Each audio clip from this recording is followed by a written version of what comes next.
warahmatullahi wabarakatuh. Waalaikumsalam warahmatullahi wabarakatuh.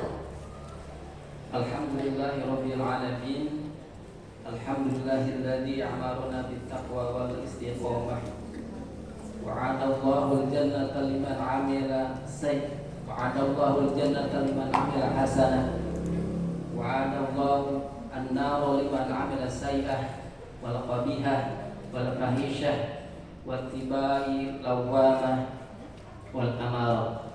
Asyhadu an la ilaha illallah wahdahu la syarika lah wa asyhadu anna Muhammadan abduhu wa rasuluh. Allahumma shalli ala Muhammad ibn Abdillah wa ala alihi wa ashabihi wa man wala wa man tabi'ahu bi ihsanin ila yaumil qiyamah. Amma ba'du. Alhamdulillah, segala puji bagi Allah Subhanahu wa taala yang mana pada kesempatan pagi menjelang siang kita ditakdirkan oleh Allah Subhanahu wa taala bisa bertemu untuk yang pertama kalinya, bisa berjumpa di tempat yang insyaallah dimuliakan oleh Allah Subhanahu wa taala, di rumah Allah, di saat yang istimewa. Mudah-mudahan di saat yang istimewa ini menjadikan keberkahan bagi kita semua, sehingga kita menjadikan sebagai hamba-hamba Allah yang dicintai oleh Allah Subhanahu wa taala. Ibu-ibu jamaah sekalian, kalau saya lihat dari wajah-wajahnya, ibu-ibu ini semangatnya luar biasa. Datang ke majlis taklim, padahal bisa jadi untuk datang ke majlis taklim ini tidak mudah bagi ibu. Sebelum pergi ke majlis taklim harus ngepel dulu, harus nyuci dulu, harus masak dulu, bahkan bisa bantuin nyari kacamata suami, padahal kacamatanya dipakai sendiri suami. Dan alhamdulillah bisa sampai ke tempat ini. Dan ibu-ibu ini luar biasa. Bisa jadi tidurnya jam 9, jam 11 malam.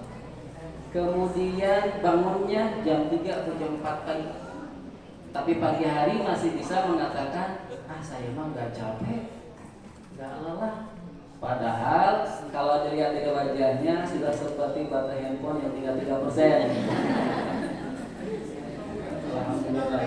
Dan ini ibu-ibu ini luar biasa bisa hadir di tempat ini. Mudah-mudahan ketika hadir di tempat ini menunjukkan kepada kita bahwa Allah ini sedang memberikan kepada kita jalan untuk lebih paham di dalam agama. Man yuridillahu bihi khairan yufaqihu fiddin. Barang siapa yang Allah kehendaki untuk menjadi baik, maka akan dipahamkan di dalam agama. Hadirin jemaah ibu rahimakumullah, yang patut kita syukuri oleh kita adalah hari ini. Yang pertama adalah kita hari ini dibekali dengan iman, dibekali dengan Islam, dan dibekali juga dengan ihsan. Kenapa kita patut bersyukur kepada Allah? Karena bekal itu adalah bekal yang paling istimewa bagi kita sebagai manusia. Iman itu apa? Iman itu para ulama menyebutkan tasdiqu bil qalbi wa iqraru bil lisan wa if'alu bil arkan bil jawarih. Yang disebut iman itu adalah tasdiqu bil qalbi, mengiktikadkan di dalam hati, kemudian diucapkannya dengan lisan, dengan mulut kita, kemudian dilakukan oleh anggota tubuh kita lewat apa yang diiktikadkan oleh hati. Yang pertama adalah kalimat tauhid, la ilaha illallah, la mawjuda illallah. Tiada Tuhan selain Allah dan tidak ada yang wajib wujudnya kecuali Allah. Karena wujud itu ada dua, ada yang wajibul wujud, ada yang mungkinul wujud. Apa cenah yang disebut wajibul wujud? Wajibul wujud itu ada sesuatu yang adanya itu menjadi harus menjadi wujud. Siapa? Allah khaliq. Tetapi yang mungkin wujud, yang bisa ada bisa tidak, itu mah makhluk. Yaitu kita. Siapa yang mengadakan dan meniadakan? Allah Subhanahu wa ta'ala. Jadi ijad wa idamnya kita sebagai makhluk oleh Allah Subhanahu wa ta'ala. Tasdiqu bil qalbi yang pertama adalah la ilaha illallah la maujuda. Yang kedua la ilaha illallah la ma'buda illallah. Tiada Tuhan selain Allah. Tidak ada yang berhak untuk diibadahi kecuali Allah Subhanahu wa ta'ala.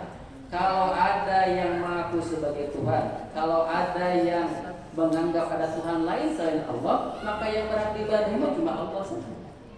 Maka la ilaha illallah la ma'buda illallah. Yang ketiga la ilaha illallah la matluba illallah. Tiada Tuhan selain Allah dan yang dicari keridhaannya adalah Allah semata. Dan keridhaan Allah itu akan terkait dengan keberkahan. Orang yang mendapatkan ridha Allah akan mendapatkan keberkahan. Dan keberkahan itu dipancingnya dengan sesuatu yang baik. Ibu di bumi gedung pompa. Kalau di rumah punya pompa, kemudian pompanya rusak, maka pompa itu akan dipancing oleh air satu gayung, setengah ember, satu gayung dipancing. Ketika sudah sampai ke bawah, dinyalain lagi, maka airnya akan keluar dengan sendirinya. Dipancingnya masih sedikit, satu gayung, tapi yang keluarnya bisa di 1 toran, 2 toran, dan bahkan bisa lebih banyak dari itu. Ya, karena kebaikan dipancing oleh kebaikan kembali. Coba kalau pompa yang macet dipancingnya sama pasir, gimana Bu? Akan keluar airnya atau akan jadi rusak? Rusak. Begitupun dengan kita, ketika kita ingin mendapatkan keberkahan, ridho Allah, tapi dipancing dengan perbuatan yang tidak baik, bukan keberkahan yang didapat, justru kerugian yang didapat. Kemudian yang keempat, la ilaha illallah la maksuda.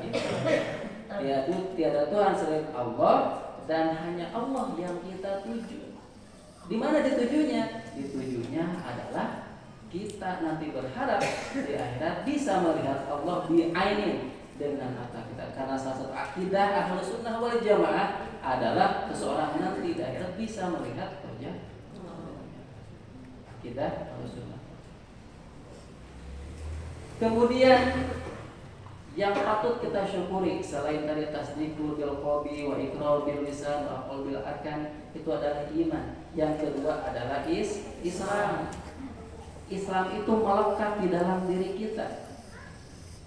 Islam itu secara bahasa Bu, kalau dalam ilmu sorof itu termasuk sulasi najib dari aslama yuslimu islaman bahwa muslimun wadaka maslumun aslim la taslim ma aslama aslim bihi maslamun maslamun muslamun. Ilmu sorof kata Mu'ayyad kalau belajar sama, ini kan masjid Al-Ihsan ya. Masjid Al-Ihsan itu sama dalam tasrif logoinya. Jadi Al-Ihsan itu dari ahsana yuhsinu ihsana bahwa muhsinun wadaka muhsanun ahsin la tahsin ma ahsana ahsin bihi mahsanun mahsanun mihsan. Itu tasrif logowi namanya. Ibu pusing gak mendengar tasrif logowi? Usia udah 50 mendengar tasrif logowi gitu ya. Etama kamu santri ya Bu ya. Kita ustaz teh nyaloskeun naon nanti muhsin pun mahsanun. Pantesan di pantesan celohok we nya. Untuk aya kipas. Jadi celohok nanti keanginan gitu dah. Sama sama seperti wajan akroma, memuliakan. Akroma yukrimu ikroman, bahwa mukrimun wadaka mukromun akrim la takrim ma akroma akrimihi makromun mikromun. Dalam bahasa Arab begitu. Jadi satu kata bisa berubah menjadi 12 sampai 14 kata berbeda. Ya. Kemudian apa arti dari aslama yuslimu islama? Artinya menyerahkan sepenuhnya. Jadi Islam itu sebetulnya menyerahkan sepenuhnya. Apa yang diserahkan? Diri kita terhadap apa? Terhadap syariat yang Allah turunkan kepada kita. Ya, menyerahkan sepenuhnya. Ketika Allah menyampaikan lewat lisan Rasulullah SAW bahwa kewajiban menuntut ilmu itu adalah wajib. Kita menghafal pasti Bu ya tentang hadisnya Bu ya. Apa hadisnya Bu? Apa yang tentang belajar? Thalabul ilmi fardhatun ala kulli muslimin wal muslim. Mencari ilmu itu wajib bagi muslim laki-laki maupun muslim atau muslim perempuan. Maka walaupun sulit, walaupun berat, walaupun susah, tetaplah kita bisa hadir ke tempat ini. Kenapa? Satu niatnya, karena kita sedang berusaha menyerahkan diri sepenuhnya kepada Allah terhadap perintah yang disampaikan lewat Al-Quran, lewat hadis Rasulullah SAW. Gitu ya. Kemudian tadi tentang ihsan, ahsana yuhsinu ihsanan. Apa artinya? Bukan baik, tapi memperbaiki. Ya. Kalau baik itu cukup dengan hasuna yahsunu husnan, husnatan hisnatan masanan, bahwa hasinun wadaka masunun, uhsun la tahsun masanun masanun.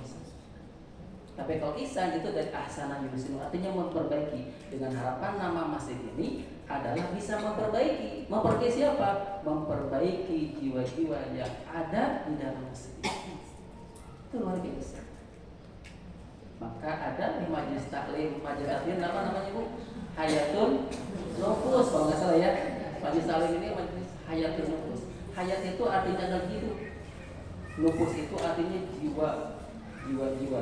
Jadi jiwa-jiwa yang hidup. Jadi kalau majelis, nama majelisnya Hayatun Nufus, tapi kalau ibu-ibu sedang untuk pengajian kemudian nunutan, nah itu tidak sama dengan namanya. Kita Bu, majelis taklim majelis apa? Hayatun Nufus. Terus tadi suatu Ustaz nyeruskan naon? Ada tadi apa? Ternyata nunutan. Hayatun Nufus. Maka Hayatun Nufus itu adalah jiwa-jiwa yang hidup. Kenapa disampaikan dengan namanya? Karena harus mengenal namanya ketika kita berada dalam satu kelompok, komunitas, pengajian, majelis taklim. Karena begini Bu, ada majelis taklim namanya ummahat. Ummahat itu dalam bahasa Arab adalah ibu. Saya bertanya, Bu, naon namanya nganggo ummahat? Cenah Ustaz da ieu mah tafaul we ka ummahatul mukminin. Tafaul itu tafaktilas, mudah-mudahan dengan nama yang sama, karakter, sifat, kemudian kebaikan itu bisa juga seperti yang mereka lakukan. Ummahatul mukminin. Ibu terang ummahatul mukminin teh saha wae? Ummahatul mukminin teh istri Rasulullah sallallahu alaihi wasallam. Terasa ka berita aros. Oh, berarti atuh sangat mengenal ummahatul mukmininnya. Kita harus sama sebatan sahawae ummahatul mukminin teh aya nu tiasa, aya nu pinter. Ummahatul mukminin teh, tapi eta mah di abdi. Begitu, duka di dieu mah tah. Sigana mah di dieu mah teu nya. Teu bentang sigana teh nya. So, dia satu ayeuna saha ummahatul mukminin teh?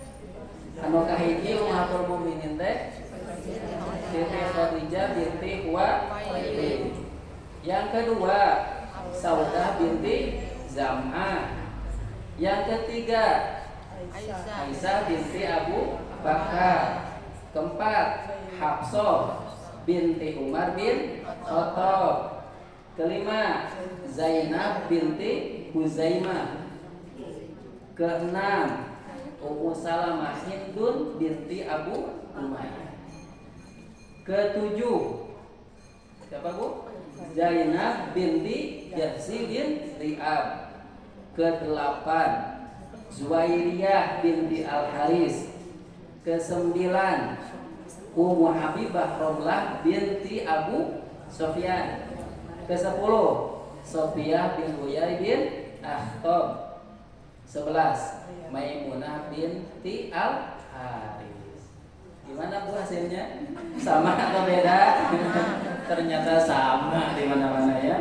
Ternyata walaupun namanya ada Al-Ummahat, Ummatul Mukminin, tapi tidak hafal.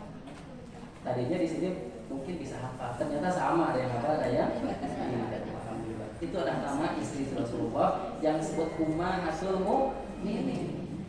Mereka ini adalah ibu-ibunya orang yang beriman. Maka ketika ada nama Majlis Taklim Ummahatul Mukminin, maka harapannya itu bisa sama karakter, sifat dan kebaikan yang pernah mereka.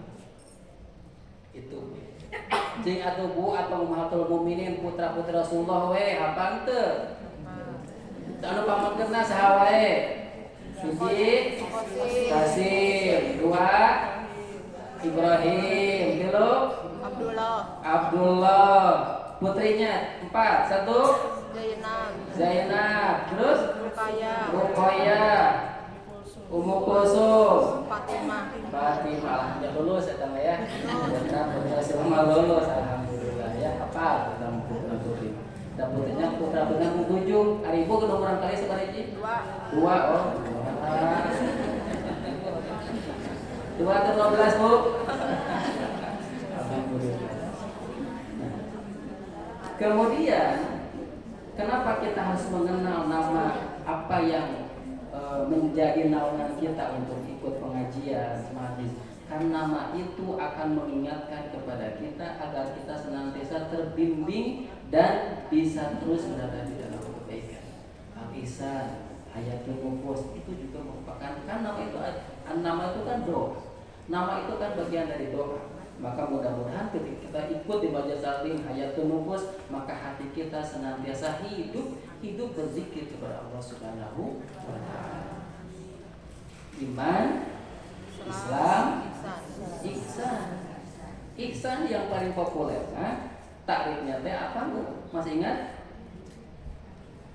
U'budullaha ka'annaka tarahu. Fa illam takun tarahu fa innahu yaraka.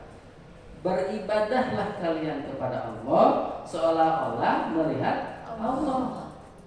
Kalau tidak bisa melakukan yang seperti itu, fa innahu yaraka, maka sesungguhnya Allah itu Maha melihatmu.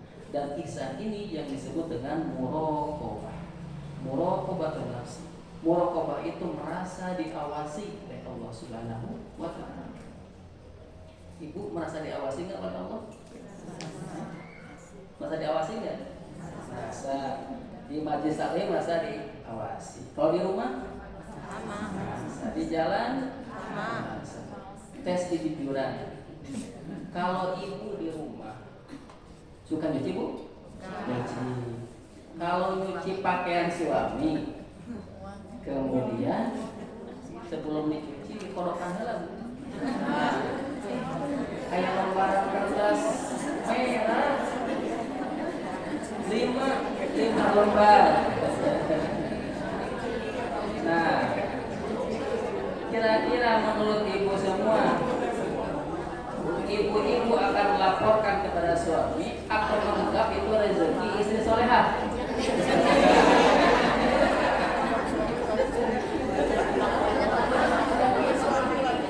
Jujur Bu, jujur ya, melaporkan kepada suami atau menganggap itu rezeki istri solehah? Bukan rezeki istri solehah, tidak betul Bu. Padahal itu oleh sengaja oleh suami disebut untuk mengetes kejujuran itu, tapi ternyata tidak dilaporkan.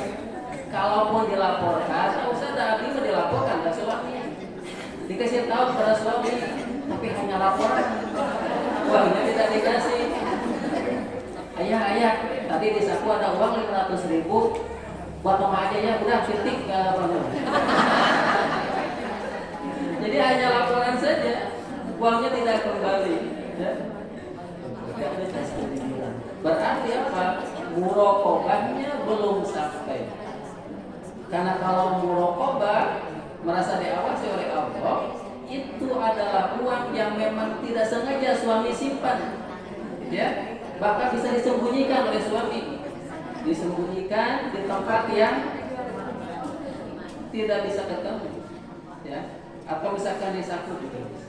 Nah, maka kalau ternyata kita belum bisa jujur tentang itu, maka muraqabahnya adalah belum bisa. Muraqabah itu merasa diawasi. Kenapa? Karena yang muraqabah itu diperlukan jiwa yang jujur, jiwa yang memang apa adanya. Kalaupun nanti diberikan oleh suami baru adalah rizki istri sholihah. Tapi kalau tidak diberikan, ibu jangan ngomel, ibu jangan marah-marah. Ini sudah ketemu uang, nggak dibantuin nyari, malah nggak dikasih, ngomel. Nah itu berarti belum sampai. Ya, jadi ada iman, ada Islam, ada ihsan, dan ihsan itu terkait dengan muraqabah. Ibu-ibu jamaah yang dimuliakan Allah Subhanahu wa Ta'ala. Maka kalau kita melihat dari judul ini, belum masuk judul, karena judulnya mengurangi keinginan, memperbanyak ketenangan, jalan menuju ridho Allah. Dan jalan menuju ridho Allah itu adalah usia kita. Kalau saya lihat usia ibu itu kan usia 40, ada 40? 50? 60? 65? Ya, sampai bonus pun dari Allah. Ya. Karena usia Nabi mah 63 tahun. Kalau kita lagi muda, sakit pinggang sedikit itu biasa. Tapi kalau sudah usia 56 tahun, 60 tahun, sakit pinggang itu kan jadi bahan untuk zikir kepada Allah. Betul? Sakit pinggang, astagfirullahaladzim. Terus Bu? Kalau masih muda, sakit pinggang sedikit itu biasa. Lutut, level, Bu ya, badan lemah, tangan juga sudah skala lemah, ya. Tapi semua itu nanti akan dimintakan pertanggungjawabannya oleh Allah Subhanahu wa Ta'ala. Setiap apa yang kita lakukan, tangan, kaki, dan semua panca indera yang kita miliki, itu semuanya akan diminta pertanggungjawabannya oleh Allah. Lalu nanti ketika di akhirat, pertanggungjawabannya apa? Ditanya apakah mulut kita? Wah, ternyata tidak. Ibu tong latihan di ayeuna kemana Allah naros, mereka jawabnya gil. Latihan dia cermin aja. Laku Bu eta. Sauna surah Allah, al-yauma nahtimu ala afwahihim. Pada hari itu mulutnya akan dikunci. Dikunci. Kenapa dikunci? Ya, tidak. Mulut masih bisa berdusta, masih bisa berbohong. Apalagi kalau ibu-ibu mah saur penelitian satu hari mengeluarkan kata-katanya itu 20.000 sehari. 20.000 kata-kata kalau dijajakan di depan di jalan raya sampai ke itu kalimat kata. Laki-laki mah hanya 7.000. Ya, nyata pantas. Kalau berdebat di rumah suami dan istri, suaminya tidak pernah menang. Yang menang pasti ibu. Karena persiapan dan bekalnya 20.000. Hari suami mah persiapan dan katakannya 7.000. Itu tuh yang paling banyak bicara. Kalau laki-laki kan jarang banyak bicara laki-laki. Walaupun pusing, walaupun bingung, walaupun banyak kasusnya, mereka tidak pernah berbicara untuk curhat. Dia aja ngahulang itu tuh di luar. Peci dikieukeun. Ngahulang biaya sekolah anak, biaya di dapur, mikirin istri dan sebagainya. Tapi kalau istri, kalau ibu-ibu itu tidak bisa begitu. Maka kata-katanya harus dikeluar. Maka kadang-kadang kalau suami pulang dari tempat kerja, istrinya sudah siap depan pintu. Ya, tadi aku begini-begini, terus anak itu begini-begini, tetangga juga begini-begini. Semua ceritanya. Kenapa? Dari pagi sampai sore nggak bisa keluar tuh kalimat. Ketika suaminya datang, suaminya masih capek, suaminya baru turun dari kendaraan, langsung nyerot. Maka suami mah biasanya cukup dia aja baru capek, ya. Begitu. Dan ibu-ibu mah perekam yang luar biasa. Ingatannya luar biasa. Kalau suami bilang, "Mah, dengan lembut, Mah, mama teh cantik ya." Mungkin ibu mendengar. Kemudian berikutnya kata suami, "Mah, kapan-kapan nanti kita umroh yuk." Itu teh didengar, direkam, disimpan, dan tiap minggu ditanyain. Ayah, katanya mau ngajak umroh, kira kali tuh nyang nanti kalau udah ada uangnya. Ibu-ibu. Jadi kalau ibu-ibu mah memang makhluk yang istimewa, makhluk yang tidak bisa diikuti oleh suami. Makanya ketika ibu-ibu masih bisa untuk menyempatkan berbagai macam kegiatan, termasuk haji saling ini kan ibu-ibu mama punya pola multitasking. Multitasking itu bisa mengerjakan banyak hal, betul nggak Bu? Bisa ngepel sambil masak, betul? Bisa masak sambil nyuci, betul? Bisa masak sambil ngurus anak, betul? Wah, suami kagak bisa. Maka ibu betul semua.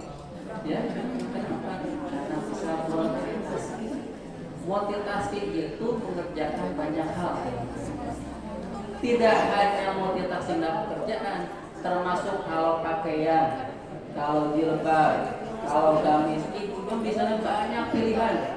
Jilbab dari 1 meter warnanya bisa warna baby blue, bisa warna soft nude, bisa warna lavender, bisa warna avocado, bisa warna denim, bisa warna sage green. Betul warna-warna itu? Eta warna-warna anu viral ayeuna Bu. Di TikTok sareng dina Instagram sareng dari Google-na. Nya sage green berarti Bu hijau. Pilihannya kayak Jalora, ya Diata, ya Joya, kayak Robani Sarena aya itu. Kenapa? Karena tadi multitasking, kemudian juga punya banyak referensi pilihan. Tapi kalau suami mah warna hitam unggul, warna kuning unggul gitu. Tidak ada. Kenapa? Karena suami itu tidak terbiasa dengan melakukan hal yang multitasking, terutama juga di dalam beberapa pilihan tidak ada. Ya. Dan gini, kalau suami mah masih muda, kalau ditanya pilihan sosok istri yang baik bagaimana, pasti pilihannya yang cantik. Ketika usia 30 ditanya pilihan sosok istri yang baik bagaimana, yang cantik. Usia 50 tahun ketika dipilih diumil lagi pilihan istri yang bagaimana yang diinginkan, yang cantik. Bahkan usia 70 tahun tetap sama, tetap istiqomah pilihannya memilih istri yang cantik. Coba kalau perempuan, apakah ketika usia 20 tahun memilih calon suami itu memilih yang mana? Pasti memang yang pertama yang ganteng. Tetapi ketika usia 30-an milihnya yang mapan. Kemudian ke 40 tahun yang lebih bijak. Kemudian ke usia 70 tahun yang bisa mengayomi. Itu berbeda-beda. Kenapa berbeda? Karena istri mah biasanya memiliki banyak pilihan di dalam hidup. Ya, betul Bu? Alhamdulillah, ketika ibu di rumah bisa mengerjakan berbagai macam kegiatan, bisa mengerjakan banyak aktivitas, di masjid bisa mampu menyempatkan untuk belajar di majlis taklim, makanya luar biasa. Kenapa? Karena ketika seorang berkumpul di majlis taklim, wa majtama'a qaumun fi baitin min buyutillah, dan tidaklah satu kaum untuk berkumpul di dalam masjid, di dalam rumah-rumah Allah, yatluna kitab Allah, mereka membaca Al-Quran. Kemudian wayatadarasunahu, kemudian juga mereka saling bertadarus. Illa nazalat alaihimu, kemudian diturunkan kepada mereka as-sakinah wa khafat malaikah. Malaikah itu akan berkumpul dan juga menyebutkan mereka di hadapan Allah Subhanahu wa taala. Jadi ibu hadir di sini, pertama sakinah, ketenangannya turun, kemudian rahmahnya juga turun, kemudian para malaikat pun akan menyebutkan, mengabsen nama-nama ibu di hadapan Allah. Tuh lihat, hari ini bahwa ibu namanya ada enggak? Ibu Lena? Enggak ada. Ibu Reni? Enggak ada. Ibu Yanti? Oh, enggak, ini enggak ada semua. Ini namanya siapa? Ya, itu disebutkan bahwa hari ini sedang dipersaksikan mereka sedang majelis taklim. Apa yang akan dilakukan nanti? Nanti seperti tadi dikembalikan tadi, al-yauma nahtimu ala afwahihim. Kemudian wa tukallimuna aydihim. Kalau mulutnya itu ditutup, nanti ketika di hadapan dengan Allah, kemudian juga nanti yang berbicara adalah tangan mereka. Tangan adalah yang berbicara. Kenapa tangan? Karena tangan adalah sesuatu yang digunakan paling banyak di dalam kehidupan. Betul Bu? Tangan. Tangan yang berbicara. Kalau tangan sudah berbicara, maka perlu mencari saksinya. Siapa saksinya? Saksinya adalah kaki. Wa tashhaduhum arjuluhum bima kanu yaksibun. Maka yang menyaksinya adalah kaki. Kaki yang menjadi saksi ketika kita berhadapan dengan Allah Subhanahu wa taala. Jadi ibu dari rumah ke tempat ini, setiap langkahnya satu langkah sebagai penghapus dosa dan satu langkah sebagai pahala kebaikan. Jadi semakin jauh rumah ibu dari tempat ini, dari majlis ini, maka pahalanya semakin banyak. Ada yang paling jauh Bu? Siapa yang paling jauh? Nah, kalau rumahnya pun dekat bisa disiasati, langkahnya sedikit-sedikit Bu. Atau mau liling dulu ke dia dulu di belakang, ya. Jadi apa? Biar nanti banyak pahalanya. Kemudian setelah dari rumah datang ke sini duduk, maka tempat duduk itu yang akan menjadi saksi. Maka semakin besar area tempat duduk ibu, makin banyak yang bersaksi ke Bu ya. Maka beruntung yang porsi badannya besar. Kenapa beruntung? Area yang tempat duduknya akan lebih banyak. Ya, bersaksi di hadapan Allah. Tetapi yang kurang beruntung yang ukuran duduknya lebih kecil. Ya. Tapi mudah-mudahan siapapun yang bisa duduk di tempat ini, di majelis ini adalah orang-orang yang akan diberikan keberkahan Allah Subhanahu wa taala. Nah, terkait dengan adalah yang pertama adalah memperbanyak atau mengurangi keinginan, memperbanyak ketenangan dalam menuju ridho. Setiap orang itu diberikan nafsu oleh Allah Subhanahu wa taala. Ada 3 jenis nafsu. Yang pertama nafsu amarah, yang kedua nafsu lawamah, dan yang ketiga nafsu mutmainnah. Nafsu amarah itu seperti dalam surat Yusuf ayat ke-53. Wa ma ubari'u nafsi innan nafsa la'ammaratun bisu illa ma rahima rabbi inna rabbi ghafurur rahim. Dan aku tidak mengatakan bahwa diriku terbebas dari semua kesalahan. Inna nafsa la'ammaratun bisu, sesungguhnya nafsu itu selalu menyuruh kepada keburukan. Illa ma rahima rabbi, kecuali yang diberikan rahmat oleh Tuhanku. Inna rabbi ghafurur rahim, sesungguhnya Tuhanku maha pengampun dan maha penyayang. Ini dalam surat Yusuf ayat 53. Maknanya apa? Maknanya adalah bahwa nafsu ini selalu menyuruh kepada keburukan. Dan jenis nafsunya ada nafsu amarah. Nafsu amarah ini cirinya adalah kalau marah berlebihan, sulit diberikan nasihat, kemudian juga iri dengki, mudah tersinggung. Kalau keinginannya tidak diikuti, kalau keinginannya tidak dituruti, maka akan mudah tersinggung, tidak mudah untuk mendapatkan nasihat, bahkan bisa ngomel, bisa sindir menyindir. Nah itu kalau amarah. Kalau nafsu amarah ini tidak. Kalau nafsu itu bukan harus dihilangkan, tapi nafsu itu harus dikendalikan.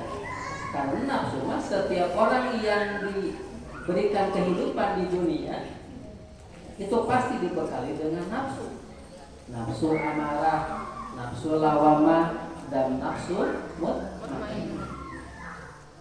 Yang kedua itu adalah nafsu lawamah. Dalam surat Al-Qiyamah, la uqsimu biyaumil qiyamah wa la uqsimu bin nafsil lawamah. Di ayat yang keduanya, dan demi nafsu lawamah, yang nafsu ini atau jiwa ini selalu menyesali dari perbuatan yang telah dilakukan. Jadi nafsu lawamah adalah nafsu ketika seorang melakukan perbuatan salah, maka akan muncul penyesalan di dalam hatinya, di dalam diri. Itu nafsu lawamah. Ibu marah kepada suami siang hari, ya, malam harinya akan menyesal dan minta maaf kepada suami. Ya, maafkan mama ya, tadi mama marah, menyesal. Apa yang buat menyesal? Nafsu lawamah. Kemudian ibu mengatakan perkataan kasar kepada anak, ih dasar kamu itu bedegong, misalkan ya, kepada anak. 1 jam kemudian ibu menyesal telah mengatakan perkataan yang kasar, yang tidak benar kepada anaknya. Ibu menyesal, makanya nafsu lawamah. Ya, karena sebetulnya perkataan orang tua, perkataan ibu ini adalah perkataan yang tidak boleh keluar, kata-kata yang kasar kepada anak, atau kata-kata yang justru membuat anaknya bisa menjadi apa yang dikatakan. Ibu kantos nguping kisah Abdurrahman As-Sudais, seorang imam Masjidil Haram. Imam Sudais itu bercerita bahwa dahulu ketika dia masih kecil, ibunya menerima tamu. Tamu terhormat. Kemudian tamu itu diberikan suguhan, diberikan hidangan. Tetapi lagi jaya-jayanya, Abdurrahman As-Sudais ini mengambil pasir, kemudian hidangannya itu tidak pasir. Kira-kira kalau ibu begitu, kira-kira kalimat apa yang keluar dari lisan ini? Ayah tamu, bu, ada tamu, tamunya dihormati, sudah diberikan hidangan, oleh anak kita diberikan pasir. Kira-kira ucapan apa yang keluar dari lisan ini? Apakah ibu istighfar atau justru teriak? Ya, kebayang ya. Tapi apa yang dikatakan oleh ibunya saat itu? Yang dikatakan oleh ibunya saat itu, ja'alakallahu imama haramain. Dalam kondisi sedang marah ibunya, dalam kondisi sedang panik, tapi yang keluar ja'alakallahu imama haramain. Apa artinya? Semoga Allah menjadikanmu imam Masjid Haram. Dalam keadaan sedang marah ya, masih sempatnya keluar doa dari mulut. Apa yang terjadi? Ketika remaja, ketika dewasa, dan sampai saat ini, Syekh Imam As-Sudais itu menjadi imam resmi yang belum tergantikan sampai saat ini menjadi imam resmi. Padahal itu doa dalam keadaan sedang marah. Apalagi kalau ibu berdoanya untuk anak dalam keadaan sedang bersujud kepada Allah, sedang qiyamul lail, sedang sujud pada malam hari, dalam sholat sunnah ketika bersujud mendoakan putra putri kita, maka itu akan lebih mudah. Dalam keadaan sedang marah saja itu dikabulkan oleh Allah Subhanahu wa taala, karena doa ibu itu adalah doa yang mustajab. Gitu. Itu doanya ibunya maka ketika kita memiliki sesuatu atau kita dihadapkan sesuatu dengan putra putri kita, walaupun bisa jadi anak itu kan ujian ya. Anak itu ujian. Yang pertama posisi anak bagi kita ada yang disebut dengan pertama ada disebut dengan musuh. Adu itu adalah musuh. Ada yang anaknya menjadi musuh bagi orang tuanya? Ada. Ya, ibunya soleha, bapaknya soleh, tapi anaknya berbuat salah. Kemudian ada juga anaknya yang menjadi posisinya sebagai fitnah. Fitnah itu adalah ujian bagi orang tuanya. Terkadang begini, ujian itu bisa ujian yang betul-betul nyata, atau ujian itu yang terkadang-kadang tersembunyi. Terkadang ketika anak masih kecil, kemudian beranjak dewasa, kemudian harus kuliahnya memerlukan biaya yang besar, maka banyak orang tua, mau ayahnya, mau ibunya, berani menggadaikan sesuatu yang berharga demi anaknya bisa kuliah atau demi anaknya bisa menikah dengan biaya cukup tinggi. Bisa jadi ibunya atau ayahnya karena ingin anaknya menikah dengan meriah, pinjam ke bank dan sebagainya. Ya, padahal pinjam ke bank itu misalkan statusnya riba. Itu kan ujian. Diuji orang tuanya bagaimana agar bisa memberikan sesuatu yang halal, sesuatu yang memang benar di sisi Allah, tapi diuji oleh anaknya demi keinginan untuk bisa menikahkan anaknya dalam kondisi yang cukup mewah. Bisa menjadi musuh, bisa menjadi ujian, bisa menjadi qurrata a'yun. Qurrata a'yun ini adalah anak-anak yang kita dapatkan, anak-anak yang kita harapkan. Ibu-ibu sering mendoakan putra-putrinya? Sering. Doanya apa, Bu? Bisa juga doa yang biasa dibaca oleh laki-laki. Rabbana hab lana min azwajina wa dzurriyyatina qurrata a'yun waj'alna lil muttaqina imama. Maka ketika kita tafakkur untuk membaca doa itu, maka itu sudah luar biasa. Kemudian tadi ada nafsul lawamah, maka yang kaya adalah nafsul mutmainnah. Nafsul mutmainnah itu di ayatnya sering kita hafal atau sudah hafal. Surat Al-Fajr ayat ke berapa tuh Al-Fajr di surat ke-89. Al-Fajr, ya ayyatuhan nafsul mutmainnah irji'i ila rabbiki radiyatan mardiyah fadkhuli fi ibadi wadkhuli jannah. Ya ayyatuhan nafsul mutmainnah, wahai jiwa yang tenang, irji'i ila rabbiki radiyatan mardiyah, kembalilah kepada Tuhanmu yang kamu ridho dan kamu diridhoi. Fadkhuli fi ibadi, maka masuklah ke dalam kelompok hamba-hambaku. Wadkhuli jannati, dan masuklah ke dalam surga. Ya. Maka nafsu mutmainnah nafsu yang mendorong orangnya untuk tenang, untuk sabar, untuk senantiasa menerima takdir Allah walaupun takdir ini terasa berat. Dan orang yang memiliki nafsu mutmainnah dipastikan bahwa dia adalah orang yang bertakwa. Ya. Karena unsur takwa itu sebagaimana yang disampaikan oleh Imam Ali bin Abi Thalib, unsur takwa itu ada 4. Ya Bu, unsur takwa ada 4. 1, al-khaufu bil jalil. Al-khaufu bil jalil artinya merasa takut kepada Allah yang Maha Agung. Tadi sambungannya dengan al-ihsan tadi. Al-khaufu bil jalil. Yang kedua, unsur takwa itu adalah al-amalu bitanzil, mengamalkan apa yang disampaikan oleh Quran. Ya. Dan yang ketiga, ar-ridho bil qalil. Ridho terhadap apa yang sedikit, terhadap takdir yang diberikan Allah. Satu tadi al-khawfu bil jalil, yang kedua al-amalu bil tanzil, yang ketiga ar-ridho bil qalil, dan yang keempat al-istidadu fi yaumir akhir.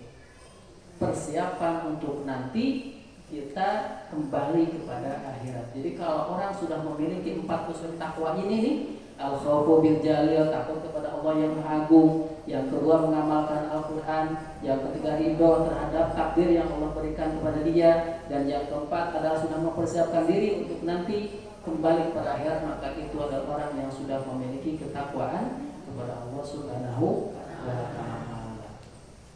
Ibu-ibu jamaah sekalian, sebelum dilanjut, karena nanti informasinya adalah ada tanya jawab, barangkali nanti saya coba demikian dulu ya. Dan mudah-mudahan nanti kalau ada yang bertanya saya akan jawab, kalau bisa menjawab, kalau tidak bisa mudah-mudahan nanti bisa diberikan jawabannya. Demikian yang sampaikan. Bila bertanya, wassalamualaikum warahmatullahi wabarakatuh. Waalaikumsalam.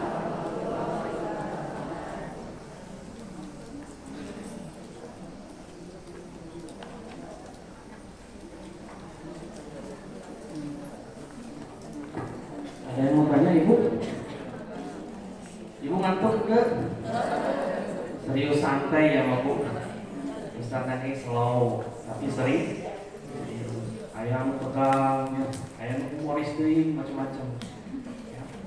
Jadi Ustaz yang ngisi di sini macam-macam gitu. Silakan yang mau tanya Bu. Ada yang mau ditanyakan? Enggak?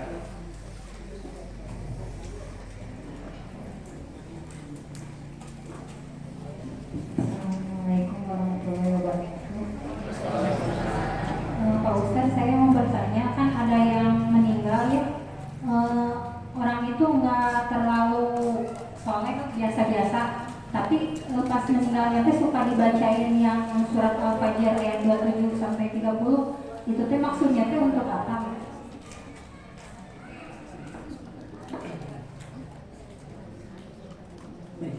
Pertanyaannya bagus. Maksudnya apa ya sudah dibacakan? Itu berarti sudah dikuburkan dari atau sebelum dikuburkan? Mau dikuburkan. Jadi sebetulnya kalau Quran itu fungsinya adalah sebetulnya bagi orang yang masih hidup. Ya. Tapi ada sebagian di beberapa daerah, termasuk juga tetangga kita barangkali, sering membacakan ayat-ayat Quran di hadapan orang yang meninggal. Sebetulnya pesannya bukan untuk orang yang meninggal, pesannya itu untuk orang yang hidup.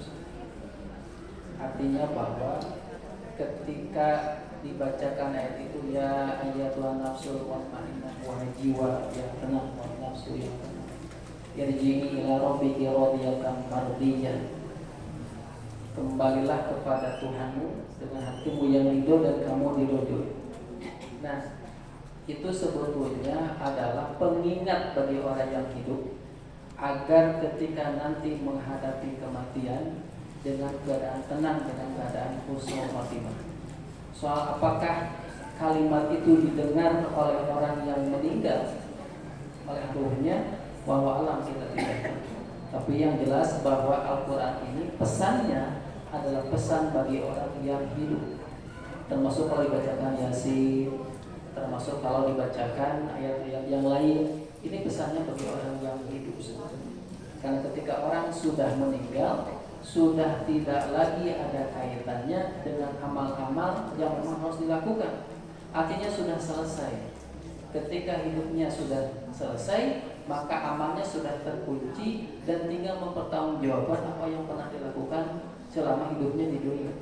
Kalau hidupnya baik, berarti dia akan mendapatkan kebaikan. Kalau selama hidupnya buruk, berarti dia akan mendapatkan keburukan. Jadi, kalaupun ada yang mesti melakukan itu, ya nggak apa-apa. Tapi pesannya bagi kita yang mendengarkan, ini pesannya bagi orang yang hidup. Termasuk ketika ada orang yang barangkali ada kebiasaan kalau sudah meninggal ada adzan di kuburan dan sebagainya ya. Itu kan sebetulnya pesannya bagi orang yang masih hidup.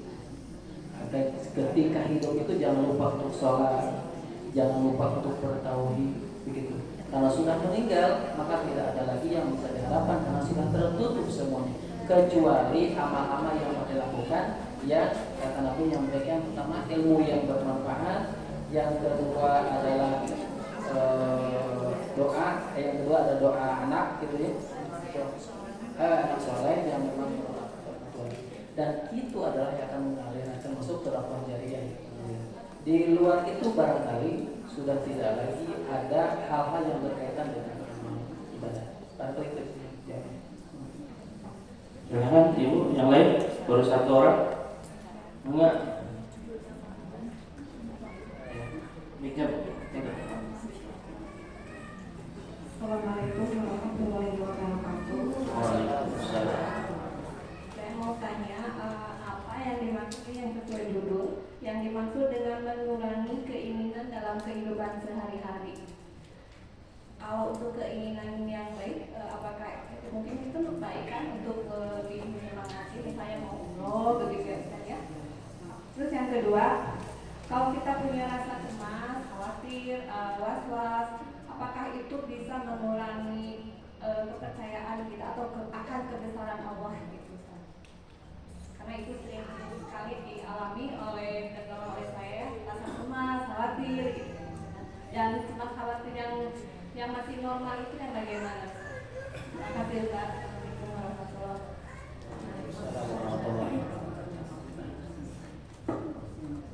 Untuk pertanyaan pertama tadi bahwa mengurangi keinginan.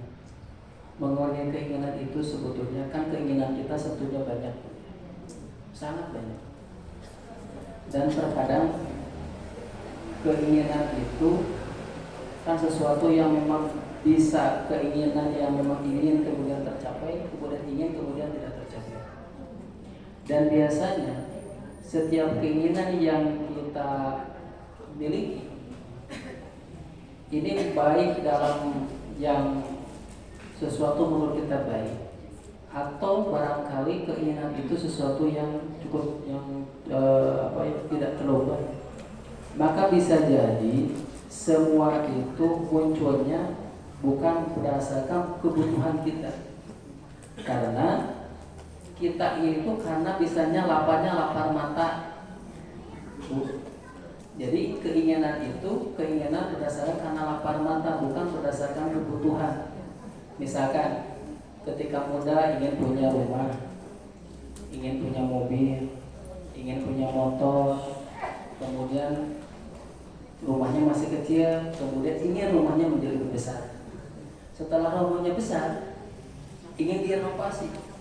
Setelah selesai direnovasi, kemudian ibu jalan-jalan ke rumah tetangga, di tetangga ada yang menarik, ingin juga seperti itu. Padahal rumahnya sudah ada, rumahnya besar, rumahnya sudah bagus, tapi ketika datang ke rumah tetangga ada sesuatu yang menarik, ingin juga seperti itu. Padahal ibu tidak butuh, tetapi yang itu hadir berdasarkan dari lintasan yang pernah terlihat. Jadi kalau keinginan itu hadir karena memang berdasarkan kebutuhan, maka keinginan itu keinginan yang boleh-boleh saja. Tetapi kalau keinginannya berdasarkan dari lapar mata, maka itu adalah yang menjadi sesuatu yang tidak baik. Kemudian berikutnya adalah kalau merasa cemas seperti apa yang diperbolehkan dan cemas apa yang tidak diperbolehkan. Cemas itu sesuatu yang manusiawi. Cemas itu sesuatu yang biasa dimiliki setiap orang. Tapi kecemasan itu jangan sampai mengakibatkan kita lalai kepada keyakinan kita kepada Allah Subhanahu wa taala. Karena setiap sesuatu yang terjadi kepada kita itu adalah izin Allah Subhanahu wa taala. Ma asaba min musibatin illa biidznillah wa may yu'min billahi yahdi qalbah. Setiap musibah, setiap apapun yang terjadi kepada kita adalah itu adalah izin Allah. Kalau kita mencemaskan sesuatu terhadap musibah yang akan datang, kemudian kita tidak yakin bahwa itu dari Allah, nah itu yang berbahaya. Tetapi kalau kita yakin bahwa itu dari Allah semata, ma'asaba min musibatin illa biidznillah, Allah memberikan izin terhadap itu dan Allah Maha mengetahui terhadap itu, maka kita pun akan diberikan sesuatu yang bisa menjadi jalan keluar dari kecemasan itu. Maka caranya kalau kita tidak ingin cemas, cemas itu kan bagian dari yuwas syaiton ya. Ada bagiannya. Ada bagian yang memang karena pengaruh setan juga. Maka perbanyaklah dengan berzikir kepada Allah. Ala bidzikrillahi tatma'innul qulub. Maka hendaklah untuk mengingat Allah agar hatinya menjadi tenang. Dan di antara zikir yang memang bisa kita jadikan pegangan adalah zikir-zikir yang memang tersampaikan di dalam Al-Quran Karim. Bahkan membaca Al-Quran itu pun, membaca Al-Quran sebanyak mungkin atau sesering mungkin, itu bagian dari zikir kita. Ya Bu ya, dari 114 surat barangkali kita bisa baca itu berulang-ulang. Ya, Ibu hafal berapa surat? Hafal berapa juz Bu? Apa hafal nama suratnya saja? Hafal nama suratnya apa? So, kita tes ya. Hafal ke kayak tadi ya Ummahatul Mukminin tidak hafal. Kita tes nama surat-surat Al-Qur'an. Jangan lihat HP, jangan buka ChatGPT, jangan buka Gemini, Nyontek. jangan nyontek. Kita tes bareng-bareng. 1 Al-Fatihah, 2 Al-Fatihah, 3 4 5 6 7 8. Nah, yang kotor ke 8 Al-Anfal, 9 10 Yunus, 11 Hud, 12 Yusuf, 13 Ar-Ra'd, 14 15 16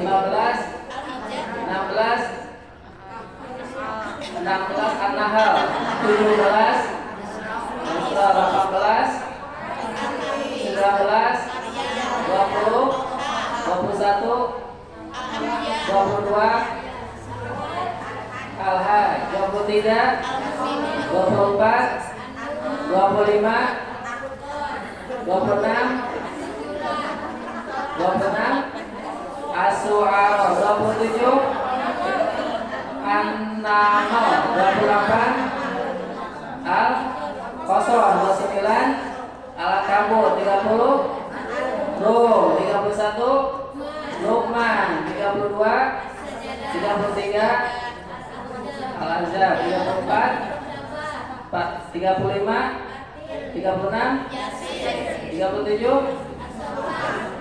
38 39 40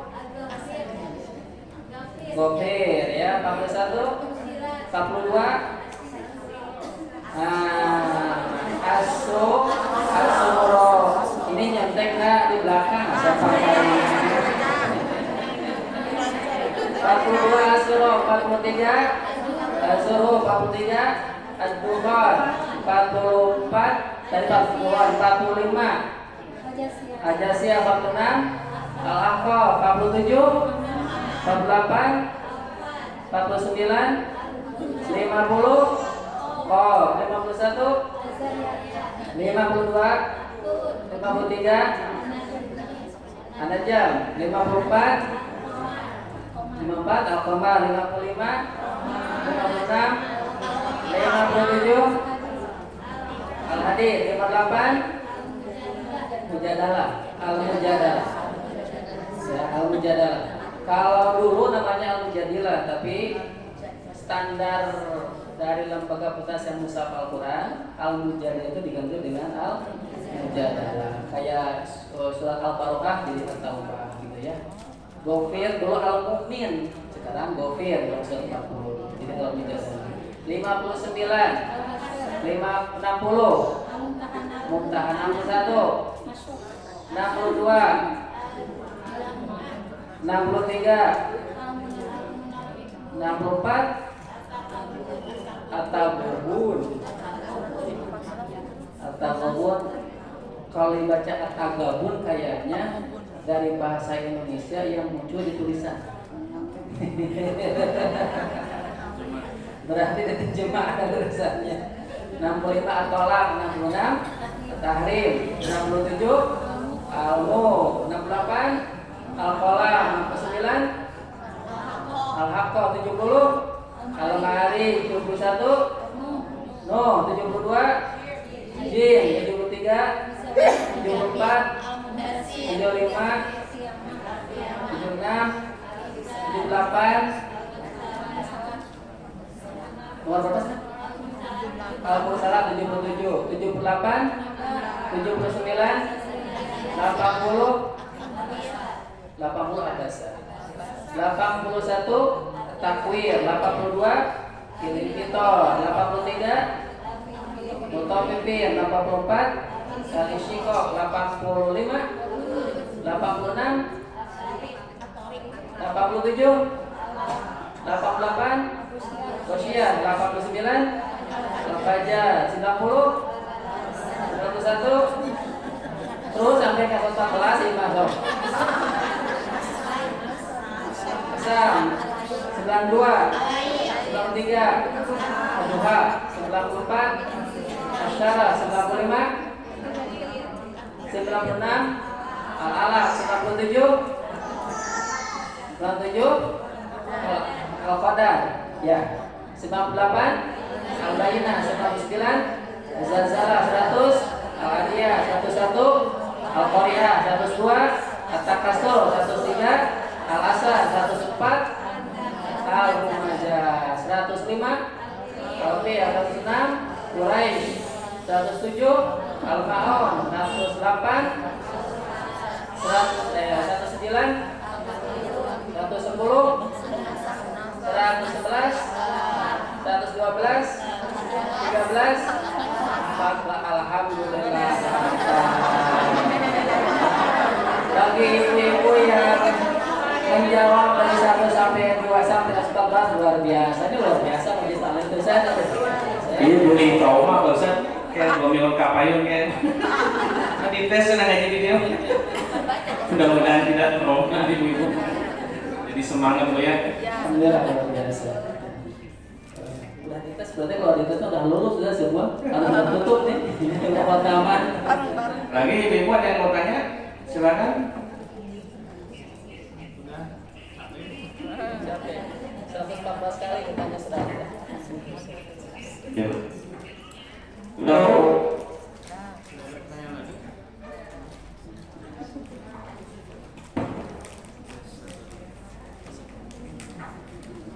Silakan, masih ada yang mau tanya? Cukup. Alhamdulillah ya.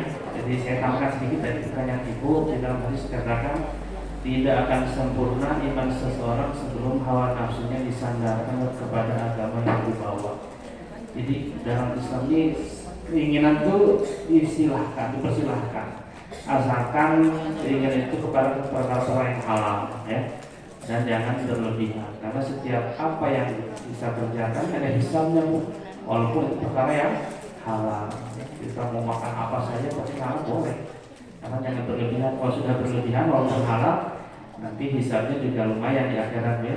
Bahkan dalam keterangan katakan air putih saja yang kita minum dalam keadaan dahaga itu nanti ada hisabnya, apalagi yang haram ya. Yang halal saja kalau berlebihan ya ada hisabnya, apalagi yang haram. Jadi silahkan boleh, asal jangan berlebih. Ya, bisa mengukur berlebihan atau tidak ya. Jadi kita sendiri ya. Jadi tidak bisa diukur oleh orang lain. Yang penting kita menyandarkan keinginan itu kepada aturan-aturan syariat. Kalau sudah berlebihan untuk syariat, ya, saya kira dikurangi, yang minimal dijauhkan. Alhamdulillah cukup sekian ibu ya pertemuan kita pada kali ini. Mudah-mudahan ilmu yang oleh Ustaz kita disampaikan tadi bermanfaat ya, kita amalkan, kita sampaikan lagi kepada saudara kita yang hari ini belum hadir ya, atau sampaikan kepada keluarga di rumah supaya apa? Supaya ilmu ini menyebar. Kebaikan ini akan menyebar kalau disampaikan lagi. Ibu suka nonton iklannya di medsos, TikTok dan lain sebagainya. Kalau sama sini nonton sampai didongengin bareng ngobrol, dongeng bareng terus nonton bareng. Tapi dibicarakan lagi, didongengin akhirnya menyebar. Kabar itu menyebar. Sama kebaikan ini kalau sering disampaikan ya, diobrolkan nanti akan menyebar. Mudah-mudahan kebaikan yang kita dapat di majelis ini kita sampaikan kepada ahli keluarga kita di rumah. Itu saja. Mari kita sama-sama duduk dengan doa kepada Yesus. Subhanaka wa bihamdika asyhadu an la ilaha illa anta astaghfiruka wa atubu ilaik. Assalamualaikum warahmatullahi wabarakatuh.